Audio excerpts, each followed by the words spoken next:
This podcast is about connecting souls. There is a big difference between connecting souls and soulmates. You will see, hear, and feel the difference as I explain it. Because did you ever had the experience that you met somebody before? Somebody on the road, somebody you saw and you were thinking, wow, I met this person before. But how? Why? When? A strong and strange feeling that you actually know the person, although you never met before. It's a feeling that makes you shake. You are disturbed to the core of your being. This can be the phenomena of connecting souls. Your soul has met the other before, but it's uncertain how. Old souls do encounter this feeling more often than the younger ones. So come on, let's get into the story of our mutual connection. There are different possibilities how you recognize a connecting soul and why we are connected. The first mystery is why we feel that we are connected with that person. Our first option is the energy connection. Each soul has a specific energy structure and contains a polarity.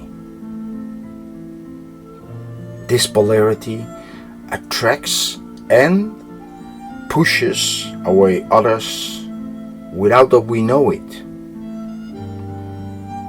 You can compare it with a magnet in different strengths. Sometimes your soul turns up the magnetic fields higher and sometimes lower. The energetic fields around you is felt and seen by people directly surrounding you, and it cannot be seen by people far away on a distance. Meeting connecting souls in person is in fact rather easy. When you meet them, your mind and body tells you you like them.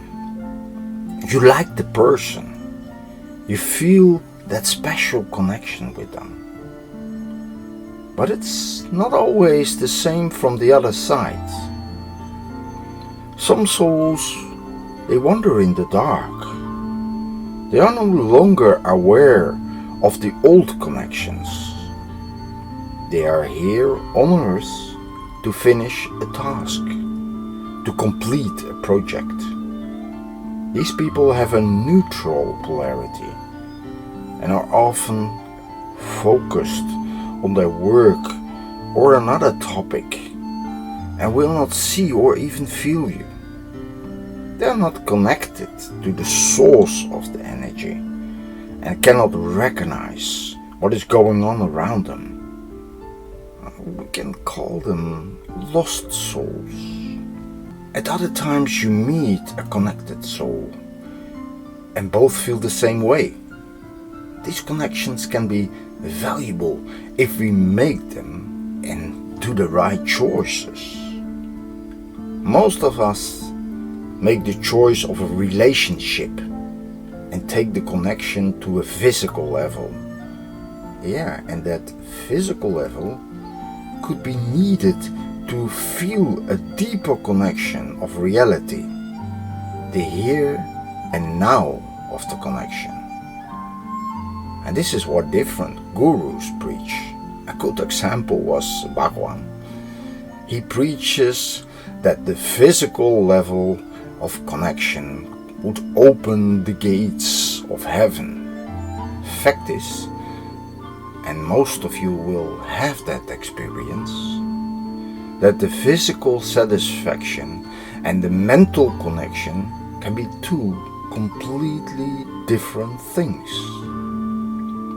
We can have a physical interaction that is good, but in most cases it only lasts a relatively short time. The soul feels a missing link between the body and the soul connection.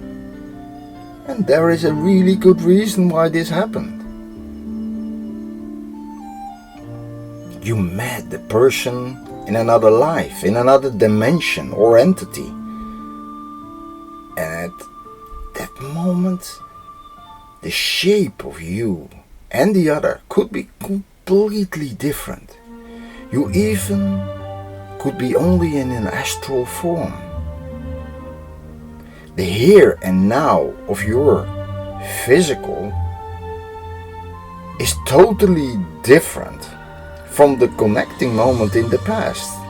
The difference makes the new unity not really feeling well. Are you still with me? Connecting souls are completely different from connecting bodies. Our bodies, in that circumstances, are just the carrier of our soul and not the instrument to create a new physical connection. The souls are on a whole different level. When you feel like you met a connecting soul, it is better not to interact on a physical level, as often it only leads to a disconnection and a real disappointment. But how do connecting souls get their existence? To understand that, we must go to the origin of life itself. All life starts with the source of energy. Energy is circulating throughout all universes, and there is no beginning nor an end. Souls are a part of that complete energy system and are separated of it, but also connected. To understand this better, I will give you an example from the chemistry. Everything you touch around you is made from some form of material. And all materials consist of molecules. And these again from atoms, which again can be further split down. So you can see that everything is separated and integrated in the whole. Everything is a part of something else. Our souls are individual while belonging to a larger entity, which again is a part of something bigger, and that goes on forever.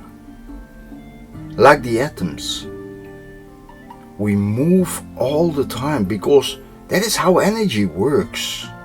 It needs to flow, and it will be always on the go.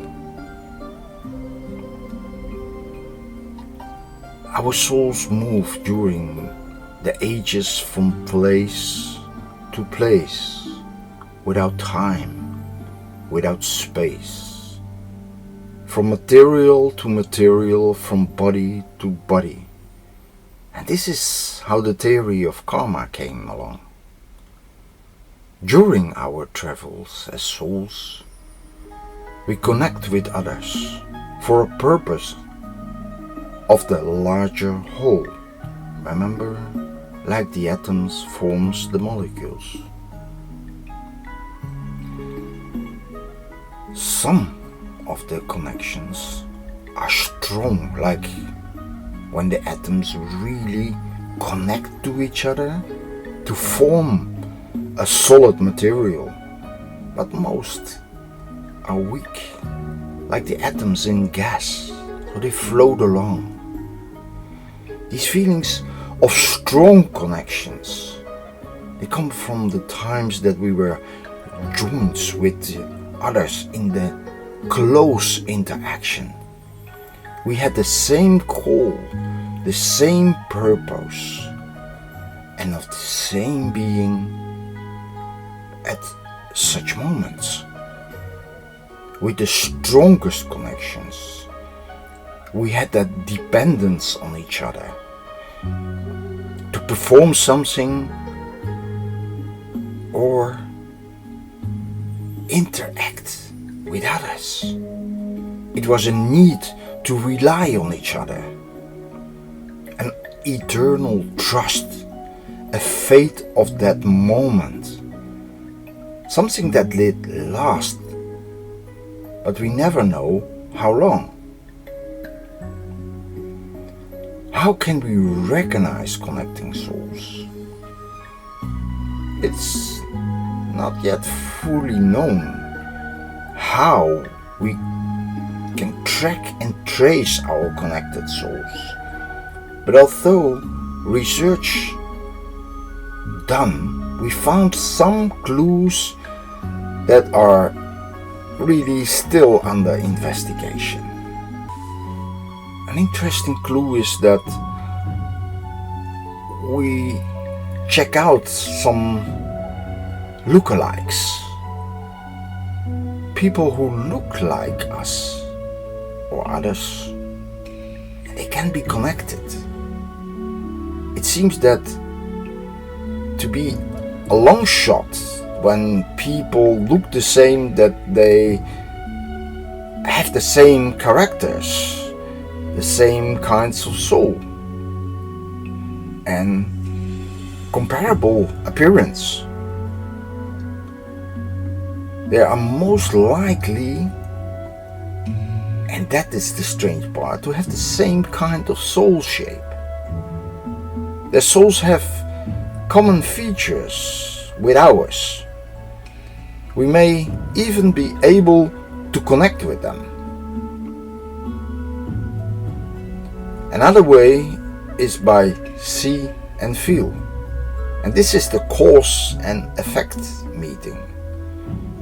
You see and feel that you have a connection with a person, but possibly you will never meet them in person and have a reality check with them.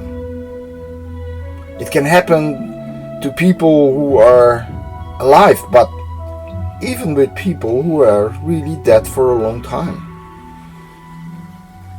These dead people's souls are probably still around somewhere, and they left a trace of energy for you and others to connect with. A trace from the past to assist the future with a purpose.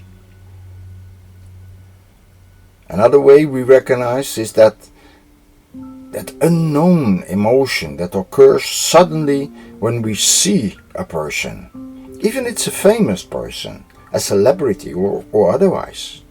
There is a strange emotion in our head and body that cannot be explained. And why we have it, as we never met that person in life before, but we really feel connected to the person. This is the most interesting part of our soul, as it is able to connect directly with our emotional system and steer some strings to make us feel strange. Because suddenly we feel sad, happy, enjoyed, or another emotion that should not be there regarding the situation and the fact you do not know that person well enough to feel that way, but yet you do.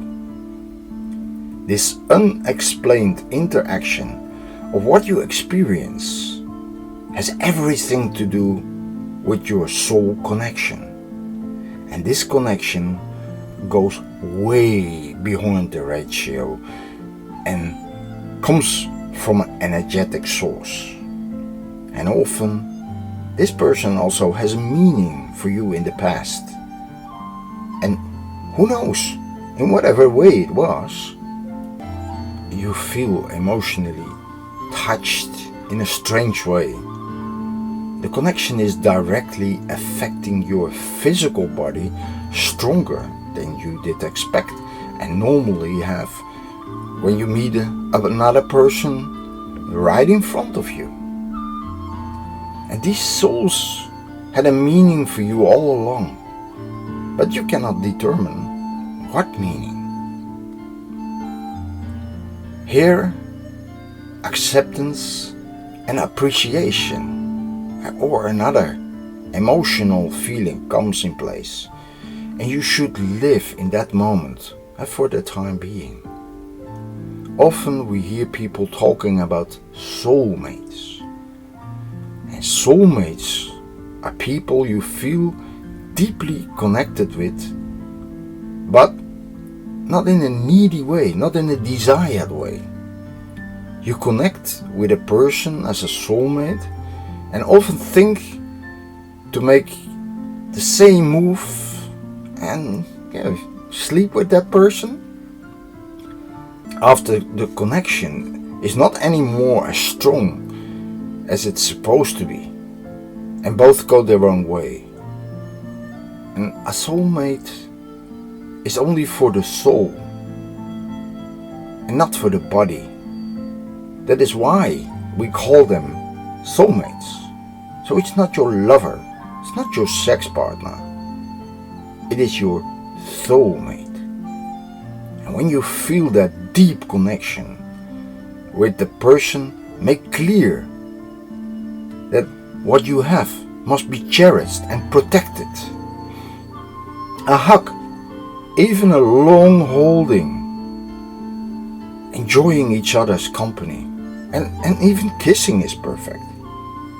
But really, a French kiss or a sexual move is already too far on the road, and it's going nowhere than breaking that connection. And connecting souls are unique, and it gives you a special experience which must last a lifetime, and it will carry on to the next lives to come, and protect the moment and the time of the experience to let the soul really connect and feel that power. Just the soul is the goal, and leave the body out of it. I know for many people who are on dating sites and seeking their lovers, they seek that soulmate of eternity in which they will be happily ever, forever, like in the most Disney movies. But these are movies, and the reality that our soul connects, our soul survives, and our soul will pass on lives is a little bit different from that physical experience you have in a moment. Doesn't mean that you can find a soulmate that will be your lover this life, but that implies that it will be this life that you set the connection for the souls that will last forever in the next lives. And then you will meet that person and have that same feeling of that soul connections that I mentioned before. So you can set your soul connection now with your soulmate and have that deep, deep experience that you should have at least once in a lifetime, and then let it last. And then you will know in next lives how deep was that connection. How far can you go? And don't expect in another life, in another identity, in another entity, in another shape, in another time, in another form, to be that physical same again. Our energy survives and goes along with our soul for eternity.